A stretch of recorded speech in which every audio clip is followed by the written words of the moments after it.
इस कहानी में हम जानेंगे कैसे एक लड़की अपना फ्यूचर बनाने के लिए घर से भाग जाती है और बाद में उसका जो अंजाम हुआ कि सुनने वाले कानों को हाथ लगा देते हैं। नाजरीन ग्रामी, मैं बात कर रहा हूँ कारित्का केस के बारे में।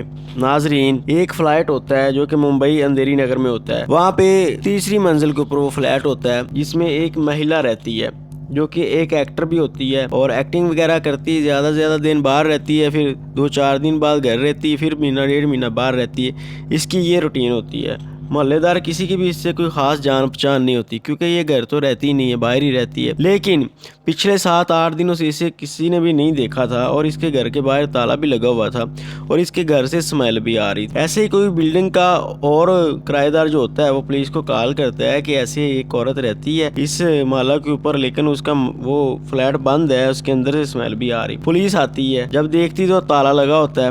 वो अपने सीनियर ऑफिसर से बात करते हैं, सीनियर ऑफिसर इजाज़त दे देते हैं कि ताला तोड़ के अंदर जाओ। वो ताला तोड़ते हैं, अंदर जाते हैं, क्या देखते हैं कि वहाँ पे एसी घर का चालू है, पंखे भी चालू हैं और एक लड़की की डेड बॉडी पड़ी है जो कि बेड के ऊपर पड़ी हुई है। पुलिस वाले जल्दी जल्दी उसे उठाते हैं, हॉस्पिटल ले जाते हैं। फोर्सिंग की टीम आती है, टीम आके वहाँ पे सबूत इकट्ठे करना शुरू कर देते हैं। तो हॉस्पिटल में वो पोस्टमार्टम के लिए लाश को भेज देते हैं। तो पुलिस वालों को इसके बेड के पास से एक मोबाइल भी मिलता है जो कि इसी लड़की का लग रहा होता है। पुलिस वाले उस मोबाइल को अनलॉक करते हैं और अंदर देखते हैं किन किन के फ़ोन नंबर हैं और किन को फ़ोन किया हुआ है। तो नाजरीन, वहाँ पे उनको 2 नंबर नज़र आते हैं, एक पे लिखा होता है अम्मी और दूसरे नंबर के ऊपर लिखा होता है भाई। पुलिस वाले उन दोनों नंबरों के ऊपर फ़ोन करते हैं, फ़ोन करके कहते हैं कि आपकी जो बेटी है कारित्का चौधरी वो यहाँ पे हॉस्पिटल में है, आप लोग आ जाए। अब नाजरीन ग्रामी, ये इसकी माँ और भाई जो थे ये थे उत्तर प्रदेश के हरिद्वार इलाके में रहने वाले। ये वहाँ से चल देते हैं। ऐसे अगले दिन पोस्टमार्टम की रिपोर्ट भी आ जाती है। रिपोर्ट में पुलिस वालों को बताया जाता है कि इसके सर में कोई चीज़ मारी गई लोहे की जिसकी वजह से इसकी मौत हुई है। पुलिस वालों को वहाँ से एक मोबाइल मिला था। दोबारा फिर जाके तलाशी लेते हैं तो एक वो उंगलियों के ऊपर चढ़ा लेते हैं शिकंजा सा लोहे का, वो मिला था और उसके ऊपर खून भी लगा हुआ था। पुलिस वाले समझ गए कि जरूर इसका कत्ल किसी बंदे ने किया है और जिसने भी किया उसने ये छल्ला सा पहन के किया। ऐसे ही पुलिस वाले गैस कर रहे होते हैं कि कारित्का की माँ और भाई भी आ जाते हैं हरिद्वार के इलाके से। आते हैं जब तो उनको बताया जाता है कि आपकी बेटी की डेड बॉडी है। तो पोस्टमार्टम करने के बाद बाकी फोर्सिंग के रिपोर्ट लेने के बाद डेड बॉडी उनको सौंप दी जाती है। साथ में उनसे पूछगछ की जाती है कि इसका कोई दुश्मन तो नहीं था और ये यहाँ पे अकेली क्यों रह रही थी, आप लोग हरिद्वार रहते हैं तो ये आपके साथ क्यों नहीं रह रही थी। तो वहाँ पे माँ और बेटा जो होते हैं वो एक कहानी सुनाते हैं कि ये जब स्कूल पढ़ती थी तभी इसे एक्टिंग करने का बड़ा शौक़ था। ये अक्सर स्कूल के फंक्शनों में जब एक्टिंग होती थी तो खूब एक्टिंग करती थी। तो जब ये जवान हुई तो हमने इसे बोला कि तुम घर में रह के हरिद्वार ही रह के अपनी तलीम मुकम्मल करो और यहाँ पे घर रहो, लेकिन ये ज़िद करके हमारे साथ इधर मुंबई अंधेरी नगर में आ गई कि यहाँ पे मुझे काम मिलेगा। ऐसे ही इधर आके काम करना शुरू कर देती है। सबसे पहले ये मॉडलिंग करती है। इसे पता होता है कि ये जो प्रोड्यूसर वगैरह होते हैं वो मॉडलिंग करने वालों लड़की और लड़के को पहचान के वहाँ से ले जाते हैं। तो ऐसे मुझे भी कोई ले जाएगा और आस्ता आस्ता इसे मॉडलिंग का काम मिलना शुरू हो जाता है, इश्तिहार मिलने भी शुरू हो जाते हैं। तो ये रोज़ी रोटी अपनी कमा रही होती है और साथ ये दिल्ली में भी अक्सर जाती है ऑडिशन देने के लिए, लेकिन अभी इसे कोई फिल्म वगैरह नहीं मिल रही होती। इसी स्नाह में जो माँ होती है वो इसको काफ़ी कहती है कि शादी करवा लो, लेकिन ये नहीं मानती। तो इनकी एक दोस्त होती है जो कि दिल्ली में रहती है। वहाँ पे ये इसकी दोस्त की बर्थडे के ऊपर जाती है। वहाँ पे इसे एक बंदा नज़र आता है जिसका नाम होता है शकील नसीम खां। तो अब ये बंदा जो होता है इसके साथ कारित्का को प्यार हो जाता है। ये अपनी माँ से बात करती, बात करने के बाद उस बंदे से शादी कर लेती है। शादी करके उसके साथ मुंबई में रहना शुरू कर देती है। लेकिन जैसे इसे मॉडलिंग के आर्डर आते हैं ये वापस कभी अंधेरी नगर चली जाती है, कभी किसी और शहर में। जब एक्टिंग छोटी मोटी आती है, सैड रोल मिलते हैं फिल्मों में, तब भी ये ऐसे करती है। इसका जो शोहर होता है शकील नदीम, वो कहता है कि ये घर रहे, लेकिन ये घर नहीं रहती। इसने तो अपने माँ बाप की बात नहीं मानी हुई थी तो खामद की बात क्यों मानती। यूँ नाजरीन ग्रामीण की शादी को 1 साल गुजरता है तो इसका जो शोहर होता है इसे डिवोर्स दे देता है। डिवोर्स देने के बाद ये वापस दोबारा फिर मुंबई आ जाती है अंधेरी नगर में। यहाँ पे एक फ्लैट रेंट के ऊपर लेके रहना शुरू कर देती है। तो घर वाले बताते हैं कि साथ में ये नशे वगैरह भी करने शुरू कर देती है। चूँकि जिस दिन इसकी डेड बॉडी मिली थी उसके बेड से वो नशे वगैरह भी गिरे हुए थे जिनको कोकीन हम लोग बोलते हैं।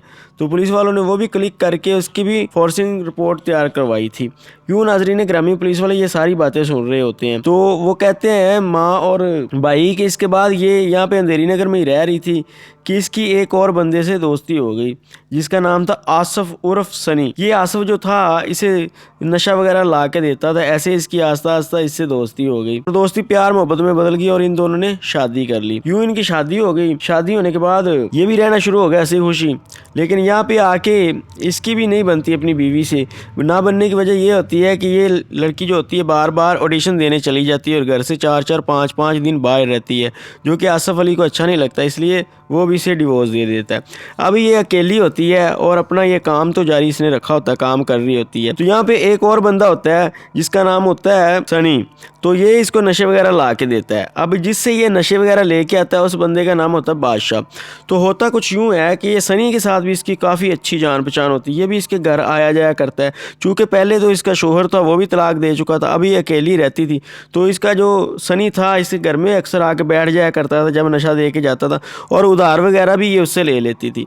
यूं नाजरीन ग्रामी इसकी तरफ 6,000 रुपया सनी का था। तो पुलिस वालों को शक होता है कि जरूर सनी ने इसे मारा होगा। पुलिस वाले जब जाके पता करते हैं तो सनी तो खैर नहीं मिलता।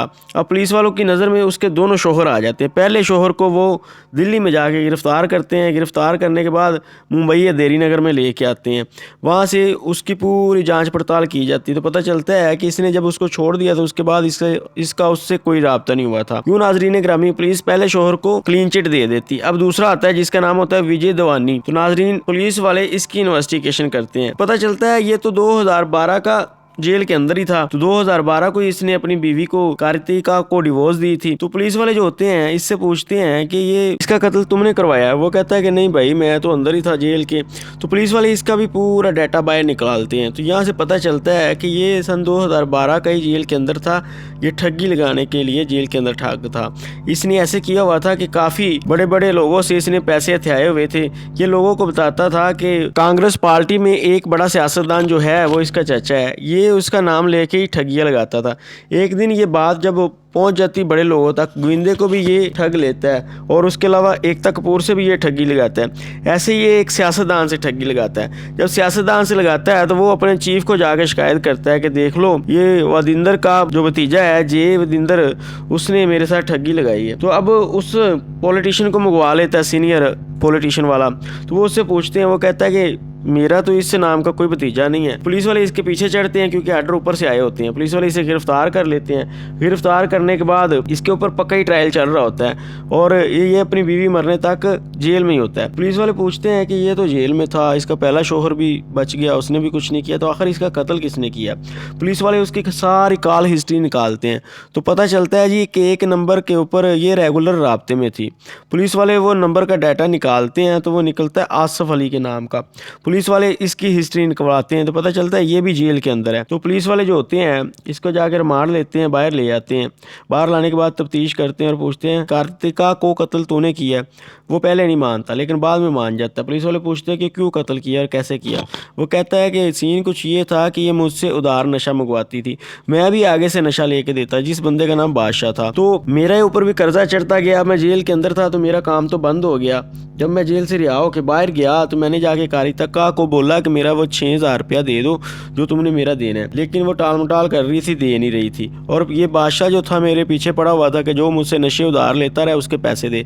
यूँ मैं बादशाह को साथ लेके उस दिन कार्तिका के घर गया, इसके फ्लैट के ऊपर। तो उस दिन भी बात यही हो रही थी पैसों की, लेकिन कार्तिका जो थी वो नहीं मार रही थी। तो मुझे फिर गुस्सा आया। गुस्से में मैंने वो लोहे का पंजा सा हाथ में डाला तो उसके सर में मारना शुरू कर दिया। बादशाह मुझे छुड़ा भी रहा था लेकिन एक दो ही उसको लगी हैं तो उसकी वजह से उसकी मौत हो गई। तो मौत होने के बाद हम दोनों डर गए। हमने क्या किया, घर का एसी चालू किया, पंखे चालू किए। उधर ही उसके घर का जो ताला और चाबी किधर पड़ा होता था, मैं चूँकि घर आता जाता तो मुझे पता था, तो मैंने बाहर निकल के ताला लगा दिया। ये बादशाह मुझे रोकता भी रहा कि ये तुम क्या कर रहे हो, एक लड़की की डेड बॉडी अंदर पड़ी है, पुलिस को बताओ और कि ये मसला हल करो। लेकिन मैंने इस से बोला कि तुम चुप रहो। हमने उसका सोना वगैरह भी उतार लिया, 2200 रुपया उसके घर में हमें मिला था, वो भी हमने अपने पास रख लिया और हम दोनों भाग गए। पुलिस वाले अब आसिफ अली को तो इन लोगों ने रिमांड के ऊपर लिया होता है, ये बादशाह के पास जाते हैं, उसको भी गिरफ्तार कर लेते हैं। गिरफ्तार करके जब थाने लाते हैं तो वो कहता भाई मेरा तो कोई कसूर नहीं था, मैंने तो आसिफ से ही पैसे लेने थे। ये उसके साथ पैसे लेने के लिए मुझे साथ ले गया। मैं उसके घर गया तो ये खुद ही उससे लड़ पड़ा छोटी सी बात के ऊपर, और इसने उसके सर में एक ज़ोर से ये पंजा मारा तो मैंने इनको छुड़वा दिया पंजा, लेकिन एक लगने की वजह से उसकी मौत हो चुकी थी। तो नाज़रीन ग्रामी, ये कहानी थी एक लड़की की जो घर से निकली कुछ बनने के लिए, लेकिन बाहर आके वो मैयत ही बन गई।